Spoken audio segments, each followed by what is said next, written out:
참 예수님, 지난 한 주간도 각자 주어진 삶의 자리에서 한 주간 보내시느라고 다들 얼마나 수고들이 많으셨습니까? 오늘 우리는 또다시 새로운 한 주간을 주님께 선물 받았습니다. 오늘 복음을 통해서 예수님께서는 이제 이 세상을 구원할 구세주로서의 사명을 시작하십니다. 복음을 이 세상에 선포하십니다. 그 복음 선포의 첫 시작의 한 일환으로 제자들을 부르시는 장면이 소개되고 있습니다. 첫 제자인 베드로라고 불리는 시몬과 그 동생들, 또 다른 형제들을 오늘 부르십니다. 나를 따라라. 예수님께서 이렇게 제자들을 부르시자 그들은 곧바로 그물을 버리고 예수님을 따랐다라고 전해줍니다. 첫 번째 제자들은 어부였습니다. 근데 오늘 복음에서 예수님께서 나를 따라라 라고 말씀하시자 그들은 그물을 버리고 예수님을 따랐다. 이렇게 아주 작은 짧은 문장이지만 그물을 버렸다라는 것은 어부들에게 뭘까요? 제일 중요한 삶의 도구였죠. 그리고 그 그물을 버린 것도 모자라서 곧바로 즉시 응답했다라는 것이죠. 그래서 이 부르심에는 응답이라는 요소가 반드시 함께 어우러져야지만 합니다.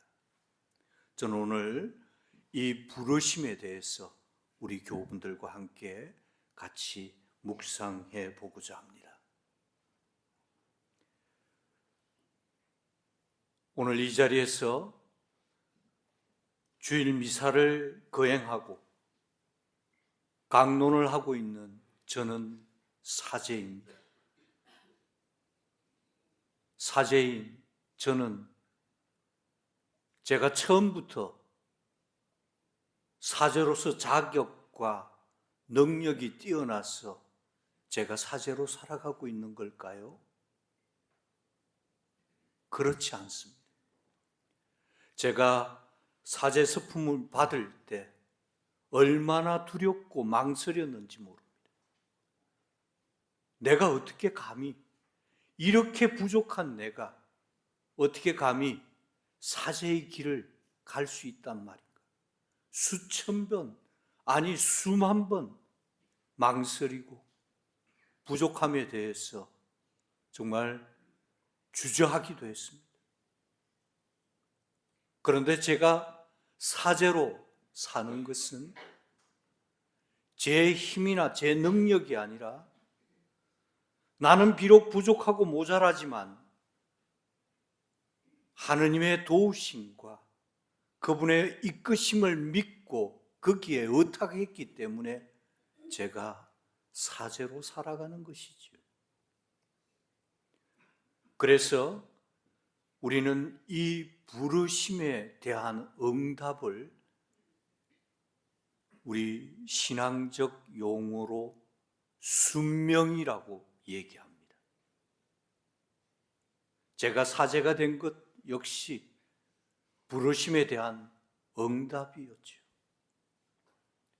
신앙생활 하면서 이 부르심에 대한 응답, 즉 순명이라는 것 자체를 우리가 체험하지 못하면 신앙은 앙코 없는 찐빵입니다. 앙코 없는 찐빵 생각해 보셨어요? 얼마나 맛없겠어요. 그래서 우리 신앙생활에 이 순명이라는 것은 참으로 핵심적인 요소입니다.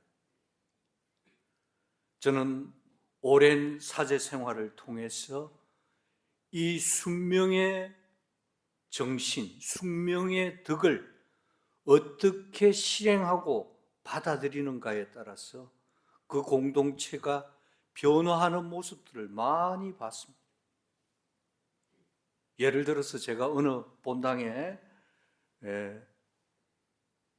어떤 자매에게 사목협의회 여성 부회장을 좀 맡아주십시오. 아이고 시부님, 저는 절대 안 됩니다. 저는 능력도 없고 자질도 없고, 또 아이가 고2인데 이제 고3 되면 뒷바라지 해야 되고 절대 안 됩니다. 바빠서. 속으로 누가 저 옆에 있네, 능력이 있고 자질이 있어서 누가 봉사하라 그러나, 하느님의 도우심과 정말 그분의 이끄심을 믿고 청하는 것인데, 또 그런 경우에는 잘 풀리는 경우도 있겠지만 주로 보면 그런 아이들 재수하는 경우도 많이 봤습니다. 우스갯소리입니다마는 정말 우리는 하느님의 부르심에 어떻게 응답하고 살아가느냐, 거기에 따라서 신앙의 질이 달라지기 시작합니다. 본당 공동체 안에서도 아주 예를 들어서 아주 작은 레지오 기도 모임, 그 가운데서도 누가 서기 좀 하라. 나는 절대 못합니다. 안 됩니다. 바빠서도 안 되고 쓰기를 못해서도 안 되고 얼마나 많은 핑계를 대는지 모르고, 제자들은 나를 따르라 라는 예수님의 그 응답에 거물을 버렸다.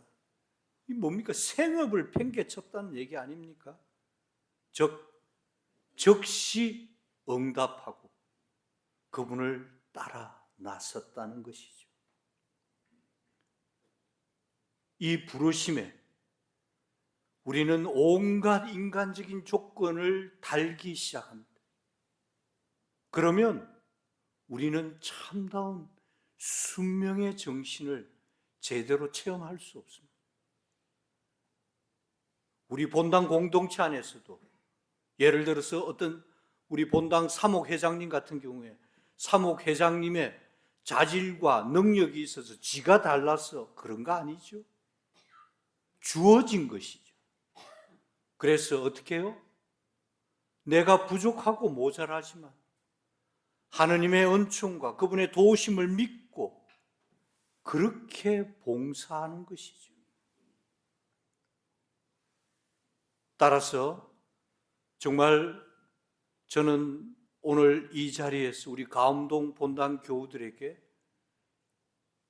부르심에 대한 응답, 이 순명의 정신을 우리 한 사람 한 사람이 다시 한번 되새기고 정말 거기에 맞춰서 걸맞게 살려고 노력할 때 우리 공동체는 하느님 안에서 참으로 참된 공동체가 될 것입니다. 이 순명의 정신은 신앙생활의 굉장히 핵심적인 요소입니다. 그래서 이 순명의 덕을, 예를 들어서 어떤 분이 저분이 저렇게 바쁘고 어려운데 어째 성당에서 또 나와서 저런 봉사를 하나? 이런 순명의 덕은 서로에게 한마디로 얘기해서 영향을 미치기 시작하는 것이죠. 그런데 아이고 내가 오랜 신앙생활 해봤는데 성당에 앞에 나서지 마라. 앞에 나서봤자 결국 욕만 들어묻고 나중에 좋은 소리 하나도 못 듣는다. 만약에 이런 태도로 신앙생활을 하게 되면 정말 미지근한 삶이 되는 것이죠. 제가 지난 주일 5분 발언을 통해서 말씀드렸죠. 마음을 다해 진심으로 신앙생활하자. 마찬가지입니다. 하느님께서도 내가 하느님을 적당하게 생각하고 적당하게 살면 하느님께서도 적당하게 우리를 대하실 겁니다. 이 차원을 넘어서지 못하면 제대로 된 신앙의 정신으로 나아가지 못합니다. 그런 뜻에서 저는 오늘 복음 말씀을 기억하면서 다른 사람 눈치 보지 마세요. 다른 사람 신경 쓰지 마십시오. 그래서 본당 안에 누군가 이런 것 좀 맡아주십시오 할 때, 네, 여기 있습니다. 아숨, 예, 여기 있습니다. 제가 부족하지만 기쁜 마음으로 하겠습니다. 이런 마음들이 퍼져나가고 우리 함께 공유될 때 우리 본당 공동체는 참으로 하느님 보시기에 참된 신앙의 정신을 지닌 공동체가 될 것이라고 확신합니다. 성당에서 일해봤자 좋은 소리 못 듣는다. 그런 미지근한 그런 삶의 자세와 태도는 참된 신앙생활의 방해물이 될 뿐입니다. 온 마음을 열고 오늘 제자들이 거물을 버리고 나를 따르라 하는 예수님의 말씀에 한치 젬없이 모든 삶을 내팽개치고 예수님을 따라 나섰던 그 부르심에 응답하는 모습을 기억합시다. 그래서 지금까지 아이고 나는 막 주일 미사 오는 것만 해도 막 힘들어 죽겠다. 내보고 성당에서 뭐 하라 그러지 마이소. 안 됩니다. 내가 나서서 작은 것 하나라도 정말 하느님께서는 우리를 매 시간, 매 순간 부르시잖아요. 그 부르심에 예, 여기 있습니다. 제가 하겠습니다라고 응답하는 그런 공동체의 삶을 살기를 다짐합시다. 아멘.